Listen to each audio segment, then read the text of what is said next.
네, 시진핑 중국 국가주석 3연임이 확정이 됐죠. 그래서 집권 3기 기간 중국의 5년을 이끌어갈 최고 지도자 그룹 중앙정치국 상무위원 7명도 결정이 됐습니다. 자, 측근 1세계 지도부를 꾸리면서 시 주석의 1인 집권 체제가 더욱 강화될 전망이다. 이런 예측이 나오고 있습니다. 자, 중국의 대외 정책과 그에 따른 우리나라의 대응 방향 전문가와 함께 짚어보도록 하죠.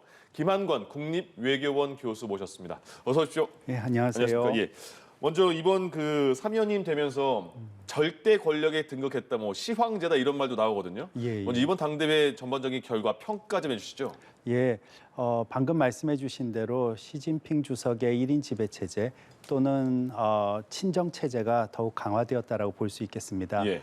이번에 3년임을 하면서 지도부 1기 출범할 때와 2기 출범할 때와 비해 보면은 당이나 정부 전반에 걸쳐서 군에 대해서까지도 장악력과 영향력이 거의 이제는 뭐 절대적이 되었다라고 볼 수 있겠습니다. 예. 그만큼 어찌 보면은 권력이 강화된 것과 함께 더 많은 책임, 그다음에 더 많은 그 부담을 어깨에 짊어졌다라고 볼 수 있겠습니다. 예. 특히 중국이 마주하고 있는 경제 문제, 또 대외적으로는 미국과의 전략적 경쟁 구도에서 앞으로 어떤 모습을 보이느냐에 따라서 이러한 친정 체제가 효율적이었는지 아니면은 권력을 강화하기 위한 하나의 수단으로서 나왔는지 예. 그러한 평가들이 나올 것 같습니다. 예.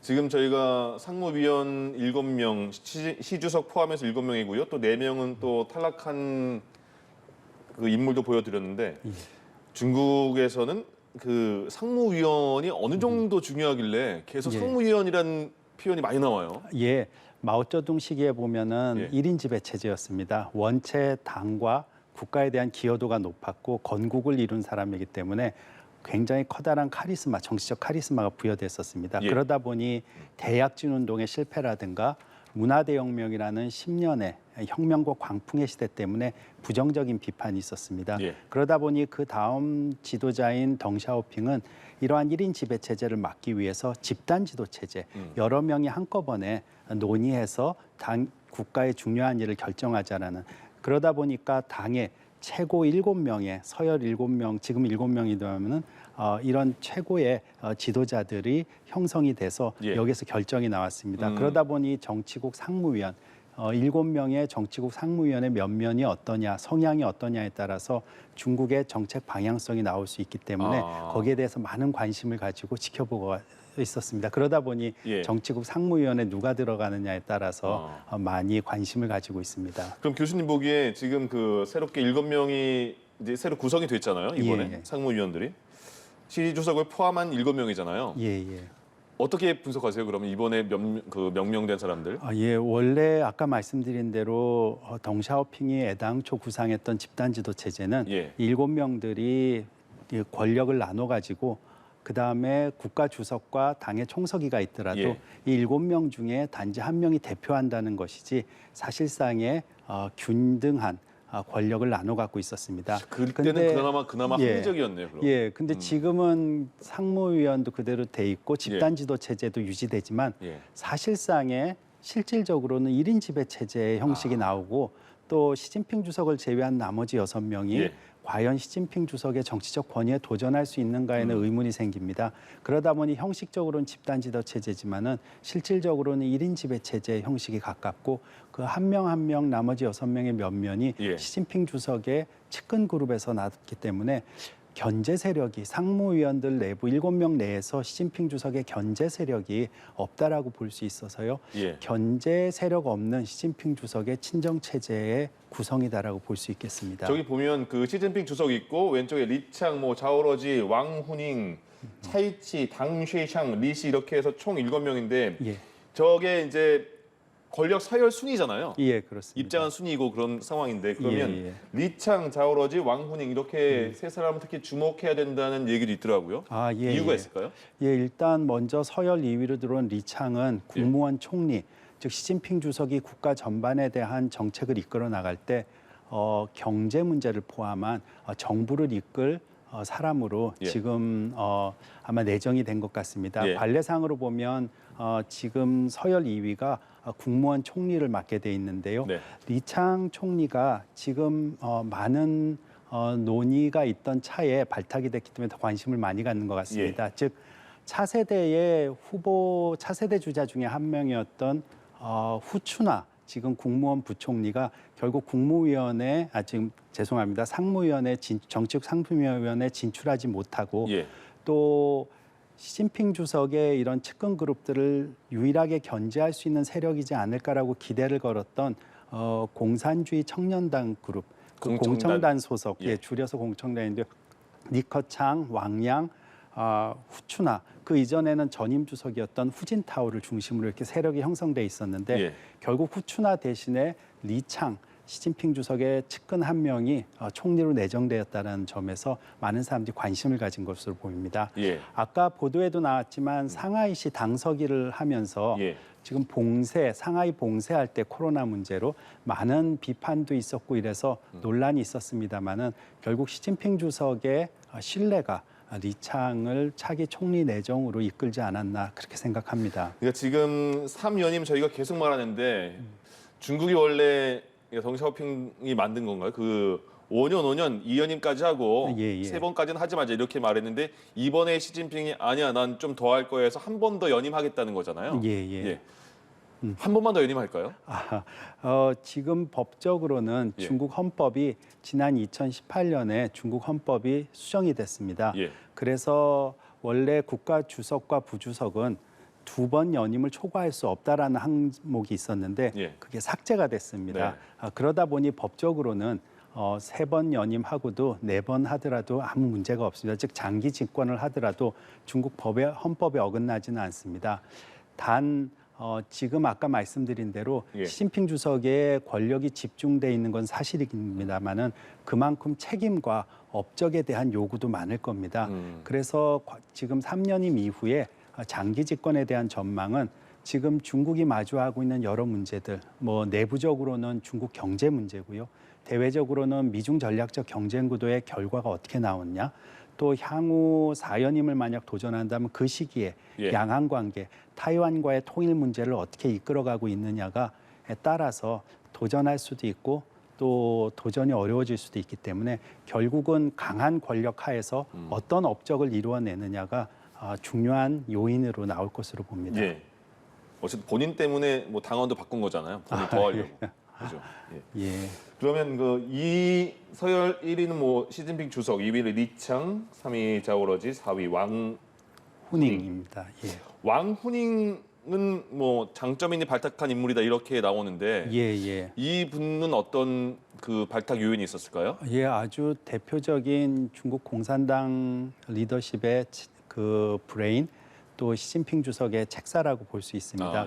원래 후단대학교에서 교수 생활, 학자의 생활을 했는데 그 글을 읽은 그러니까 공산당 지도부의 리더십이 어떻게 나타나야 되느냐에 관한 글을 발표했는데 그것이 결국은 장점인 주석에 의해서 발탁이 돼서 왕후닝 당시의 교수가 중국 베이징으로 와서 당 중앙정책연구실에서 일하게 되면서 당시 장점인 시기에 3개 대표론, 즉 공산주의 당원으로서 자본가들, 그러니까 경제인들을 받아들일 수 있다라는 파격적인 정치 개혁이 있었는데 이 3개 대표론에 입안에도 힘을 실었고 또 다음인 그 후진타오 주석 시기에 과학발전관, 즉 중국이 빠르게 경제가 발전하다 보니까 계층 간의 위화감이 조성이 됐는데 균형 있게 발전시킨다라는 그런 그 정책을 만들어 나갈 때도 기여를 했고 시진핑 시기 들어와서는 1대1로 그다음에 미중 전략적 경쟁 구도에서 다양한 전략 정책을 만들어내는데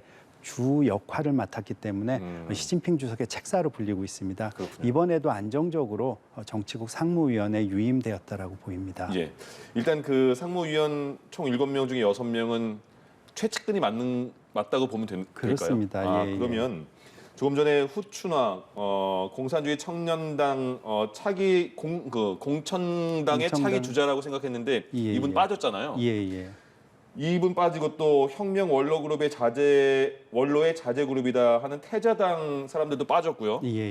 그리고 상하이 출신의 정치 실세들을 일컫는 상하이방도 다 빠졌습니다. 말 그대로 정말 최측근만 모였는데 그럼 아예 견제 균형 이런 거는 없네요.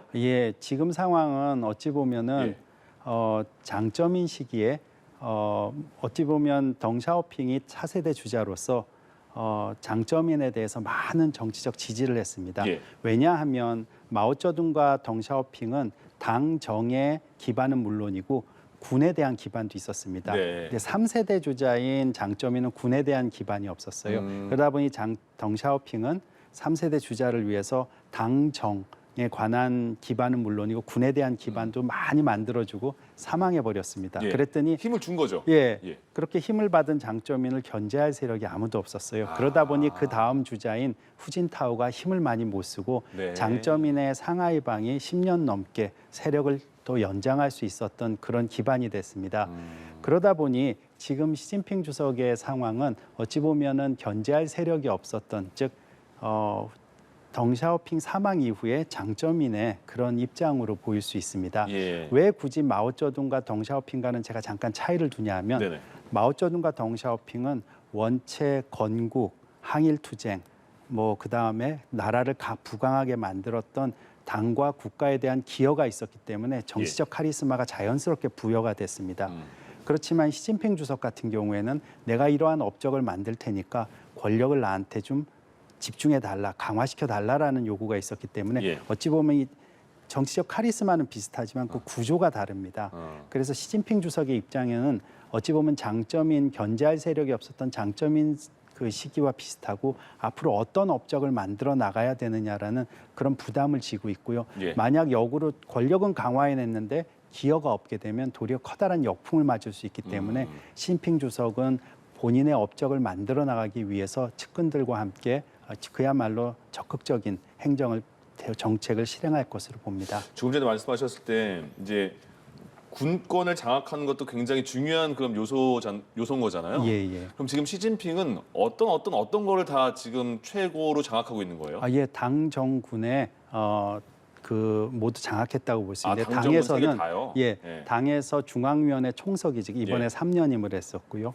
내년 3월에 다시 중국 국가주석에 세 번째로 취임하면서 그 국가의 최고 자리를 맡고 군은 당 중앙군사위원회가 있습니다. 거기에 주석직을 맡고 있습니다.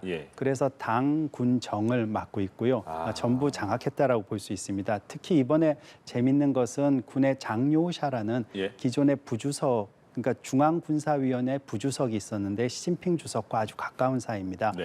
이분이 나이가 올해 72살로 70이 훨씬 넘었는데도 이번에 유임이 됐습니다. 그 정도로 시진핑 주석이 가까운 사람이면은 나이에 상관없이 원래 칠상팔하라고 해서 67살은 유임되고 68살은 은퇴해야 되는데 그럼에도 불구하고 72살임에도 불구하고 군 장악에서 자신이 신뢰할 수 있는 사람을 옆에 두기 위해서 장요샤 부주석이 이번에도 유임될 정도로 군에서도 친정 체제 장악력이 더욱 커질 것으로 보입니다. 그래서 시진핑 주석을 그 표현하는 그 직함이 이번에 20기 총서기 겸 중앙군사위 주석이다. 이 두 개가 같이 있어야지 힘이 막강한 거군요. 예, 그렇습니다. 합쳐져야지. 그렇군요. 예.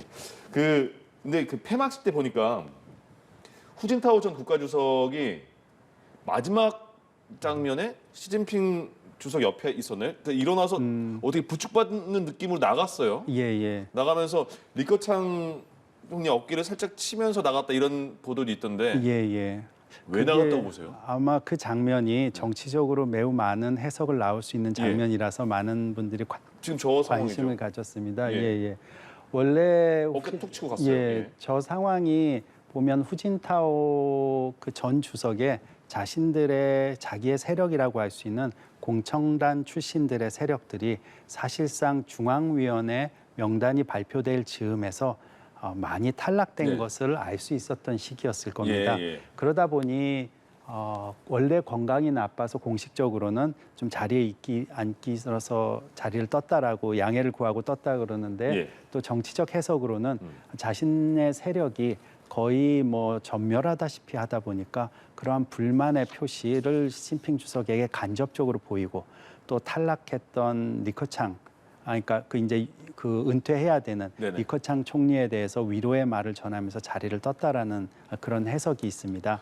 공식적으로는 건강상으로 떴기 때문에 실제 이유가 뭔지는 알 수 없지만은 개인적인 생각은 원래 건강이 좀 안 좋은 상황에서 중앙정치국의 명단이 위안은 중앙정치위원 명한 죄송합니다. 예, 괜찮습니다. 예. 중앙위원회 명단이 발표될 즈음에서 예. 자신의 세력이 많이 약화된 걸 봤어서 또 다른 충격을 받았을 수도 있을 거다라고 생각합니다. 근데 예. 중국 그 상황에서 시진핑 주석이 바로 옆에 앉아 있는데 아무리 불만이 있다고 하더라도 그 저런 식으로 자리를 뜨면서 표현이 가능한 상황이에요? 예, 그러다 보니까 사실 좀 의외의 모습이고 이래서 많은 예. 사람들이 관심을 가졌는데요. 후진타오 전 주석이 그 나이도 있고 예. 시진핑 주석보다는 정치 선배이고 네. 또 그 전임 주석이었던 장쩌민 주석은 건강상의 이유로 참석하지 못할 정도로 예. 사실 다들 이 원로 정치인들이 리더십들이 이렇게 건강이 안 좋은 상태니까 아마 건강을 이유로 하면서 양해를 구했던 것 같습니다. 그렇군요. 예, 예. 그렇지만 그 시기가 상황이 그죠. 묘하니까 애매하죠. 정치적 해석이 또 여러 가지 나오는 것 같습니다. 그리고 또 보도를 보니까 영수라는 표현이 전 주석들 사이에서 거의 쓰이지 않았다고 하거든요. 예, 예. 영수라는 표현이. 근데 이번에는 직접 인민 영수라는 호칭을 계속 쓰는 것 같아요. 이건 예, 어떤 예. 의미가 있는 걸까요? 마오쩌둥 시기에 예. 영수라는 표현이 쓰여졌었습니다. 네. 그러니까 마오쩌둥에게 부여됐던 호칭이었죠. 마오쩌둥이 1976년에 사망한 이후에 공식 후계자였던 화구어펑이 예. 잠시 영명한 영수로 불린 적이 있었습니다. 예. 그렇지만 덩샤오핑과의 권력 투쟁에서 금방 물러났기 때문에 화구어펑이 영수로 불렸던 시기는 매우 짧습니다. 영수라는 뜻이 무슨 뜻인데 그렇게 중요한 거예요? 예, 중국에서? 국가를 영도해 나가는 그 지도자라는 뜻입니다. 굉장히 보통 뭐 주석, 총석이 당시에는 이제 마오쩌둥은 주로 주석이라고 불리기도 했지만은 그거를 뛰어넘는, 그러니까 한 단계 더 높은 레벨의 호칭이다라고 볼 수 있습니다.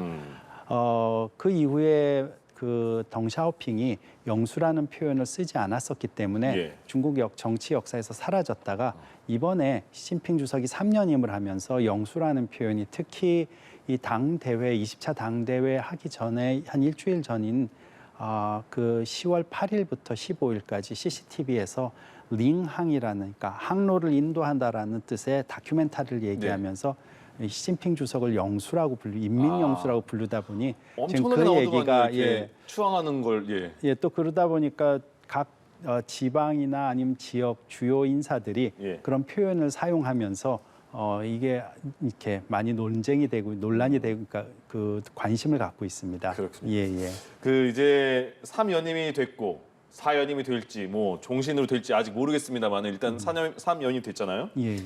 대만에 대해서도 우리는 무력을 안 쓰지 않을 것이다라고 강하게 말을 했어요. 그리고 통일, 하나의 중국 통일 원칙을 계속 지켜나가겠다라고 말을 했고 우리나라도 그럼 그 상황에서 한중 관계에서의 우리 입장, 대만도 그렇고 아니면 국제 질서에서 우리 상황, 시진핑 이번에 연임이 되면서 우리는 어떤 준비를 해야 되며 어떤 거에 대비를 해야 될까요? 예. 일단 말씀하신 타이완 현안 문제는 앞으로도 언제든지 거기에서 긴장이 고조되거나 예상 못했던 물리적 충돌이 나타날 수 있을 가능성이 있는 매우 민감한 지역이고 또 관심을 많이 가질 지역이긴 합니다. 단 우리가 항상 미중 전략적 경쟁 구도 하에서 우리와 가까운 지역인 타이완 해역에서 어떤 일이 일어난지는 주의 깊게 관심 있게 지켜보지만은 너무 서두르지 않고 중국의 입장을 좀 이해할 필요도 있을 것 같습니다. 중국이 현재 이번 그 시진핑 주석이 당대회 개막 행사인 중에 하나인 보고, 정부 업무 보고의 내용에서도 나왔듯이 외부의 간섭과 내부의 독립 분열 세력들을 이렇게 이렇게 압도하면서 통일할 수 있는 군사력을 기르겠다라고 했는데 우선 첫 번째로 그만한 군사력을 중국이 충분히 갖추었냐에 대해서는 의문이 있습니다. 현재는 객관적으로는 미국에 비해서 군사력을 포함한 종합국력이 이렇게 떨어져 있고 우크라이나 사태에서 본 것처럼 중국도 거기에 대해서 많이 관심을 가졌을 텐데요. 만약 타이완의 내부에서 강한 저항이 있다면은 중국이 현재의 군사력과 종합국력으로 과연 미국과 타이완 내부의 그런 반발을 압도할 수 있겠느냐에 대해서는 의문이 있습니다. 그래서 시진핑 주석의 계획은 아마도 2027년을 기점으로 보는 사람들이 많습니다. 즉 2027년으로 다가가면서 긴장이 더욱 고조될 거다. 왜냐하면 올해 20차 당대회였지만 5년 후인 2027년은 21차 당대회로서 시진핑 주석이 4연임에 도전할 수 있고요. 그 시기에 되면 타이완과의 통일은 그야말로 중요한 정치적 명분입니다. 또 2027년은 중국 인민해방군 건군 100주년이 되는 해입니다. 예. 지금도 중국의 군사력을 100주년에 맞추어서 증강시키는 프로그램이 계속 돌아가고 있습니다. 또 현재 중국의 경제력은 그렇게 좋지 않은 상황입니다. 예. 5년 후는 좀 회복될 수가 있기 때문에 즉 이러한 전체적인 상황을 본다면 시진핑 주석은 정치적으로는 타이완 문제에 대해서 강경하게 얘기하겠지만 차분히 힘을 기르면서 2027년 가까이 갈수록 긴장을 고조시키는 모습을 예상해 볼 수 있기 때문에 알겠습니다. 한국도 이러한 부분을 인식할 필요가 있다라고 봅니다. 절대 권력이 되느냐, 종신연임이 되느냐, 아무튼 일단 3연임이 된 상황에서 교수님께 자세한 내용을 잘 들었습니다. 김한권 국립외교원 교수와 함께했습니다. 고맙습니다. 네, 감사합니다.